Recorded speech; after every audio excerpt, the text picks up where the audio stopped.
In the Black Girls with Queen, I wanted to give a shout out to Ring IQ Boxing, and remember to tune in to the motherfucking relay. Welcome to the motherfucking relay. We're covering today's top boxing news. Ow! Okay, we'll start with this. We now know who it is. Japan's own Akaringo is going to be taking on. Initially, she was supposed to be taking on reigning unbeaten two-division WBA super featherweight champion Hyun-Mi Choi in what seemed like a shameless display. A shameless duck. A shameless duck on the part of Hyun-Mi Choi, who was approached by both Michaela Mayer and Alicia Baumgartner for a unification match in the women's super featherweight division, and Hyun-Mi Choi would have none of it. She instead opted to face a novice boxer with only a handful of fights, less than a handful of fights, in Akaringo, who sports a professional record of 3 wins, no losses, and no draws. 2 knockouts. And as luck would have it, that fight fell apart. Hyun-Mi Choi won't be fighting Akaringo. The show will go on for Akaringo, however. Akaringo, the novice boxer, the unbeaten up-and-comer, will be taking on seasoned veteran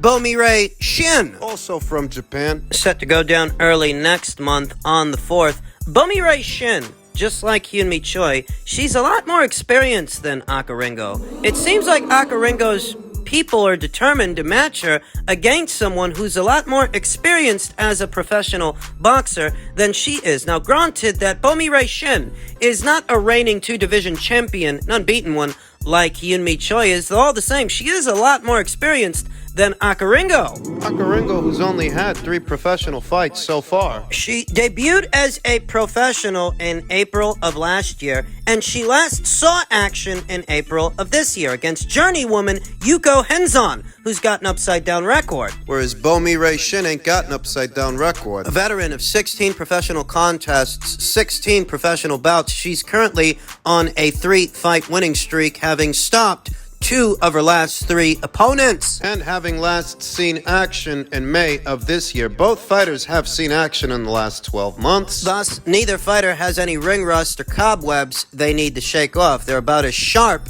as they can be going into this fight early next month on the 4th. I don't know exactly why Akaringo's handlers are jumping the gun like this. Bomire Shin is a lot more experienced than Akaringo. For a fighter with just 3 professional contests, 3 professional bouts, it's really not necessary to match Akaringo so tough. They were going to throw her in there with an unbeaten two-division champion who's been a champion for a very long time, and when that fell through, they still matched her tough. Don't confuse Bomire Shin with some bring-along fighter, a developmental fight. This ain't some journeywoman with an upside-down record. Bomire Shin's got a winning record. She sports a professional record of 12 wins with 1 loss, 3 draws, and 6 knockouts. And she's never been stopped. In her last 3 fights, the novice boxer, the unbeaten up-and-comer, Akaringo, has hovered around bantamweight and super bantamweight. That's between 118, 122 pounds, whereas Bomire Shin, she last saw action in the super featherweight division. That's 130 pounds. The fight's not officially on BoxRec, so we don't know the official contracted weight of the match, though given that Akaringo was going to fight Hyun-Mi Choi at 130 pounds, and given that Bomire Shin is who she's going to be fighting now, who also has been campaigning at 130 pounds, one can make the inference that this will be a super featherweight contest. In all likelihood, it will be. So not only is she taking on a more experienced fighter than she is, but she'll be fighting at a higher weight. The Akaringo people are either supremely confident or courting disaster, taking on this much this soon in Akaringo's career. She could just as easily fight in developmental fights and bring-along fights, gimme fights, to get more rounds in the bank. They're choosing to live dangerously. I'll tell you, they must really like her chances. They might, the way they're matching her. And early next month on the 4th, in the land of the rising sun, Akaringo will either rise to the occasion or suffer her first professional loss, her first professional defeat. Keep your eyes peeled for this, September 4th in Japan. In men's super lightweight and light heavyweight news, per tweet from Michael Benson, purse bids tomorrow for Regis Prograis versus Jose-Zepada, WBC super lightweight world title, and Joshua Buatsi versus Pascal, IBF light heavyweight final eliminator to determine mandatory challenger for Artur Beterbiev. We'll start with that 140-pound news.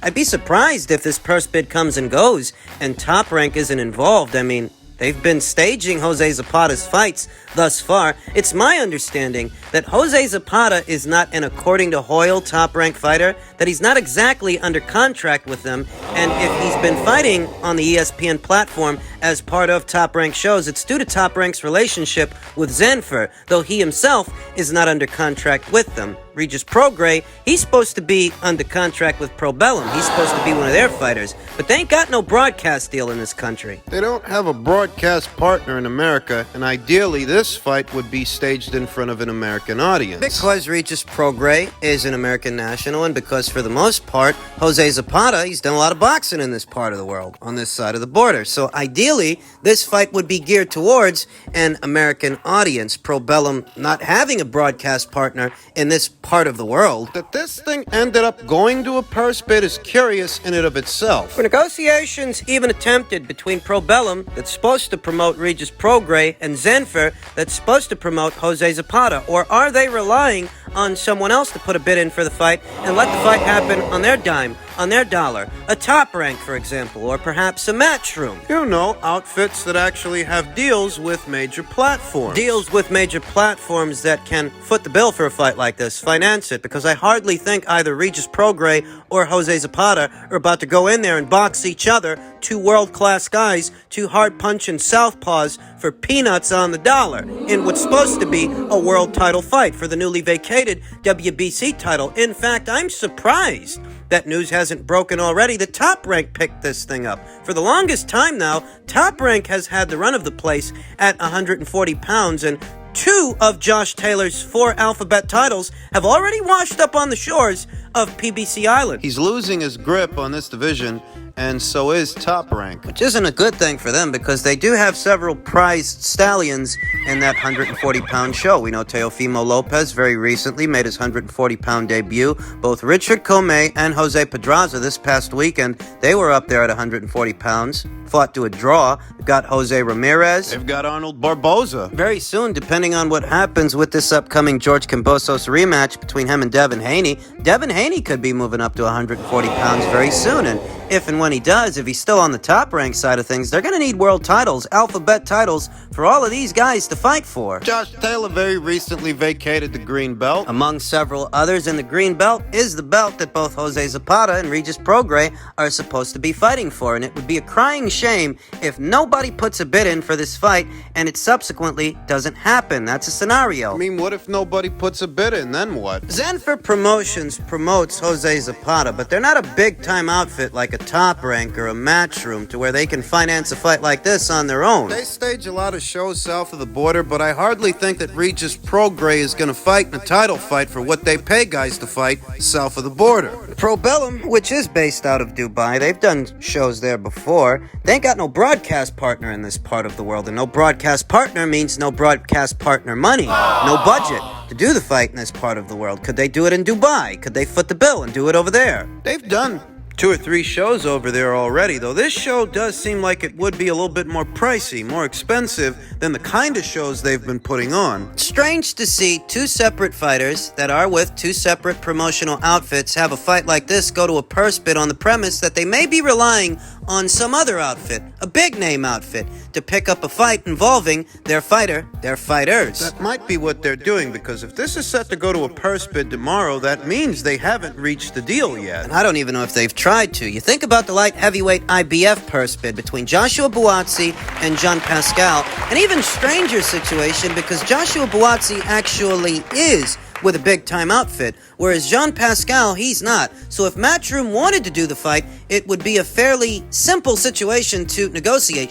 Pascal is not in a position to ask for big-time money, big-time cash at this time. Because he's a network and promotional free agent. He's not with a big-time outfit. Joshua Buatsi is a well-to-do outfit in Matchroom, and if Matchroom wants to do this fight, they can easily pay for it. It's an opportunity for both combatants, for both Joshua Buatsi and Jean-Pascal to get in world title contention. But you get the sense that if this thing is set to go to a purse bid tomorrow, it's because they haven't agreed to anything yet. They obviously haven't agreed to anything yet. If they had, it wouldn't be going to a purse bid. And I don't know what's been going on behind the scenes. Has Matchroom tried to negotiate this fight for a certain dollar amount that perhaps Jean-Pascal is not willing to accept? Is he the one who's dragging his feet? Your guess is as good as mine, but it's an opportunity for both combatants. Remember, Eddie Hearn's initial plan was to throw unbeaten Joshua Buatsi in there with Dimitri Bivol. And if you think he's ready for an unbeaten Dimitri Bivol that just beat Canelo Alvarez of all people, then surely he's ready for a former champion in his 40s like Jean-Pascal. This is actually a more sensible and sensical fight for Joshua Buatsi than Bivol. That's a broad leap in competition. It's a big step up from a domestic level guy like Craig Spider Richards to Dimitri Bivol. There seems to be a step missing in there, and taking on an experienced former champion is just what the doctor ordered, because if he can't beat a Jean-Pascal, fat fucking chance he beats a Dimitri Bivol. The fight makes sense. But there can only be a few reasons that this fight ends up going to a purse bid tomorrow, and one among them is that both teams haven't reached a deal. Now, why haven't they reached a deal? Could be because Matchroom didn't offer Jean-Pascal one, or it could be because they did, but he didn't agree to it. He doesn't like the money. I don't think a fight between Joshua Buatsi and Jean-Pascal would draw out very many suitors. Other outfits that might want to bankroll the fight. It's not a big money fight. Joshua Buatsi is still under contract with Matchroom after all, so what do you get out of putting on this show? It's a good fight, it's a decent fight, but it's not a big money fight. Where you expect to bring in big money for having put it on. It's not that kind of an engagement. I just find it curious that this fight is going to a purse bid when at least one of these guys is with a big-time outfit that has a lot of means